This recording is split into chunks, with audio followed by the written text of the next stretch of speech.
What's up, everybody? Welcome back to JVB Fishing, and today I'm going to be showing you a simple beginner-friendly bass fishing kit. And ever since I've started the channel, I've always wanted to do a giveaway, so I thought this would be the perfect chance. So I'm going to be giving everything away that is in this tackle box by the end of the video. And since this is a small channel, not very many subscribers, I don't get a ton of views on my long-form videos, so you may have a decent chance to win this giveaway. So all you have to do is subscribe to my channel, like this specific video, and go down to the comments and comment your personal best bass. And I will be emailing the person that wins, and then you'll send me your address, and then I'll ship this box to you. And I'll be revealing who the winner is in maybe my next video or a community post. So I hope by the end of the video, you have a great idea of some simple things that you can use to just start your first bass fishing kit, and hopefully some cheap stuff, just the basics, hopefully pretty thorough. So let's get right into it. So starting off with storage and how we're going to store all this stuff. So right here, I just have a backpack I've had for, I don't know, since I was pretty young. And I just use it for storing my fishing stuff now. So it's got plenty of pockets. You really don't need anything fancy. And you can just open the big pockets. That's where I keep my big tackle box. So this works really well for me. It's got plenty of storage for all my tools and everything I've got here, plus other stuff. And so yeah, that's what I use for this. And then this is a great tackle box, a great size. This is actually the Academy brand of tackle box. I would recommend getting one from Walmart because they're really cheap from Walmart.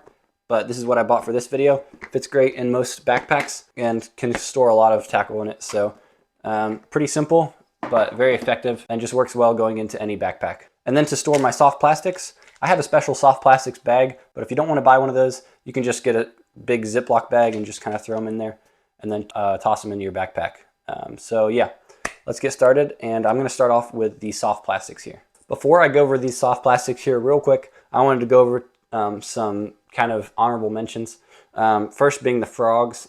These are super great lures. I just didn't include them in this because if you're a beginner, most likely don't have a bait casting combo, and you really need a bait casting combo with some pretty heavy braid on there to really efficiently fish the frog.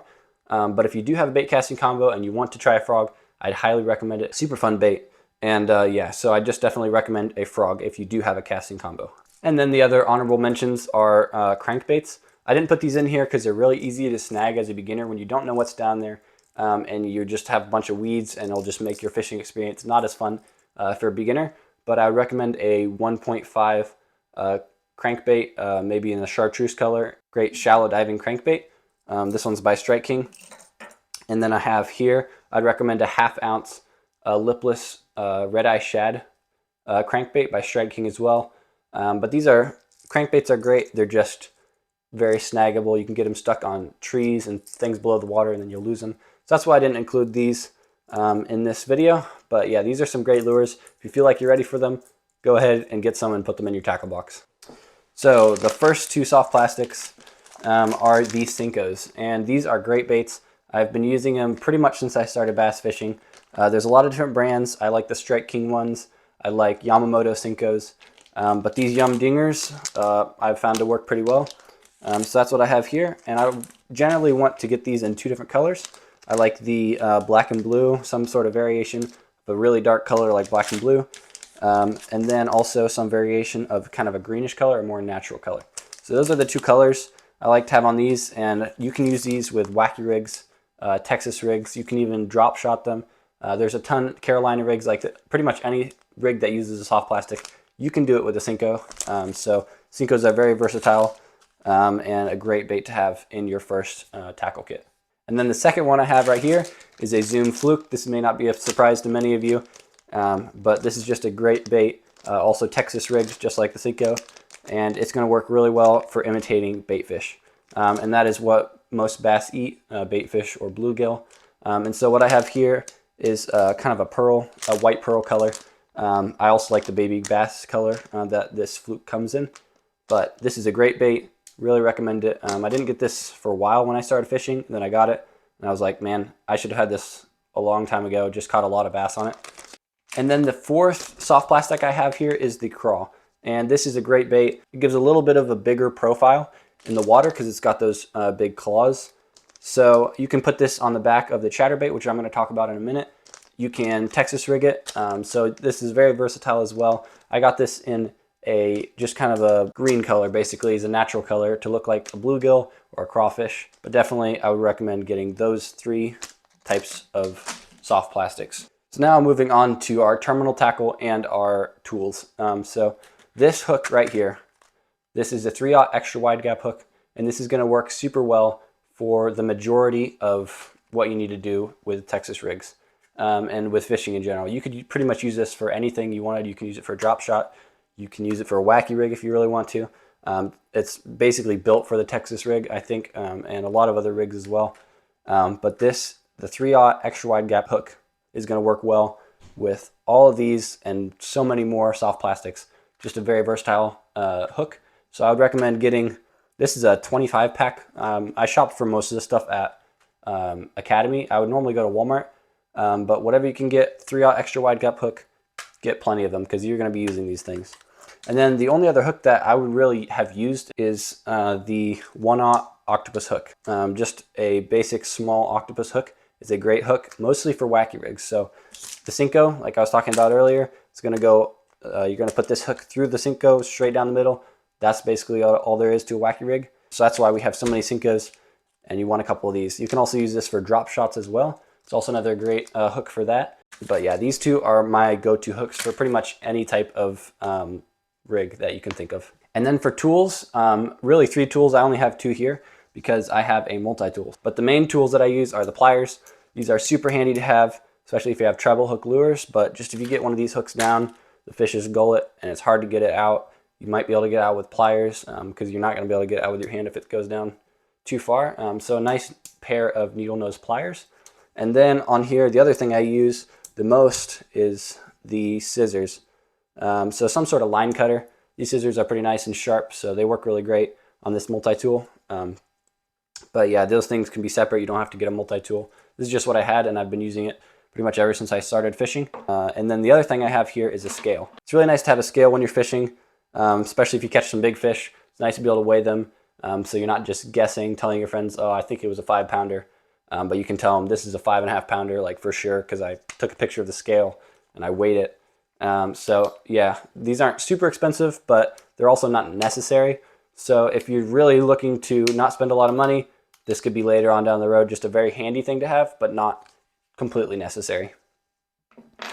But they also have these ones at Walmart. Probably you can buy them online as well, but they're just this like dial. And I would not recommend those because they're not precise. So I definitely recommend a digital one if you get a scale. And then I forgot to mention our weights. So for the Texas rig, you can fish it weightless, which works really well. But if you want to get a little deeper, a bullet weight is going to be what you want. And I was trying to find an individual pack of 3/8 ounce bullet weights, but I could not. So I just bought this. It's got a lot of different sizes in there. And so whoever gets this tackle box will get all these as well. And then moving on to our last baits here, we have our moving baits. So we've got our bottom contact lures, the wacky rigs, Texas rigs, things like that. And then we've got our water column lures. First thing I've got here is a Z-Man chatterbait. Different people like different colors. Right here I just have kind of a natural looking color. Has some greens, some browns, that sort of thing. And these craws are going to work as a great trailer on the back of this chatterbait. This is one of my first confidence lures. I used to throw this a lot during the summer, and I just caught a lot of fish on it, and I didn't have confidence in very many lures at the time. So I just threw this and kept on catching bass. And so this is one of those lures that I really like to throw. And then I have here as well just a small little spinnerbait. You can get slightly larger ones. I might get, this is a 3/16 ounce one. You can get slightly heavier ones, but this one's a nice little one to throw around. It's the chartreuse color. I'd recommend either white or chartreuse, or maybe a little bit of both. But spinnerbaits are great for beginners as well as chatterbaits because you just cast them out there and then you reel them right back to you. There's not a whole lot to it. Pretty simple. So yeah, spinnerbaits are great to get bass going. You can slow roll this thing on the bottom. You can move it a little faster. So that's a great moving bait. And then the last thing we have to talk about is our topwaters. So first topwater that I'm going to talk about is the popper. Now the popper is a very old bait. I think the poppers have been around for a long time.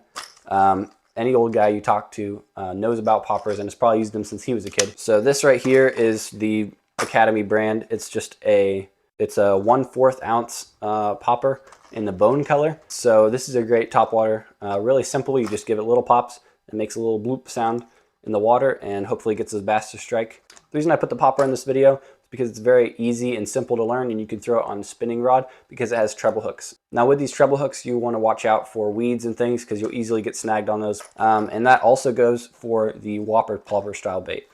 This is, again, the Academy brand, but it's basically the same thing, just a little whopper plopper basically. And this is great because it's even easier than the popper. In fact, you just cast it out there. You can let it sit there if you want, but then just start reeling and those things will start spinning and just bring it all the way back to you and cast it out again. Super simple for beginners. These things generally do cost a little bit more. So to try not to lose this lure if you end up winning this tackle box. Yeah, this is a great bait. Super easy to use again. And yeah, that's it for this. So now I'm going to take all of these lures, put it in the tackle box right here, and show you how I organize it. All right, so I've got my tackle box all organized. I've got my hooks here, my octopus hooks here, and then my 3/0 extra wide gap hooks there. And then I put the 3/8 ounce weights in there.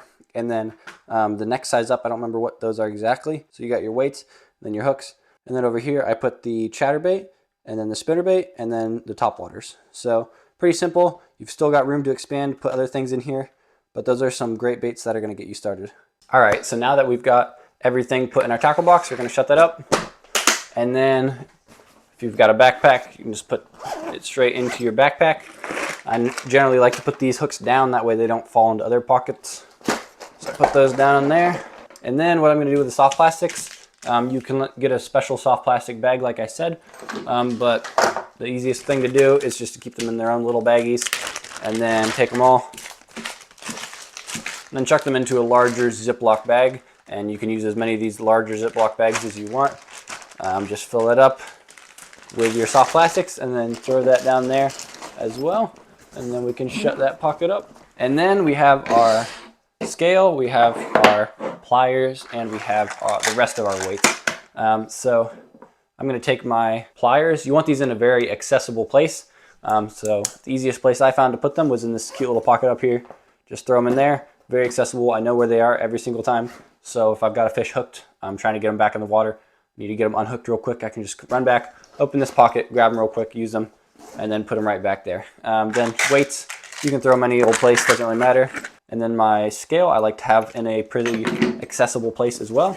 So let me just throw that here in one of these front pockets, shut that up, and there we go. That is our fully rigged tackle bag and everything we need in there to go out and catch some fish. I'm sure you guys have other lures as well that you think should be added to this. So if you have any other lures that you think beginners really should have when they're starting out, feel free to leave that comment down below.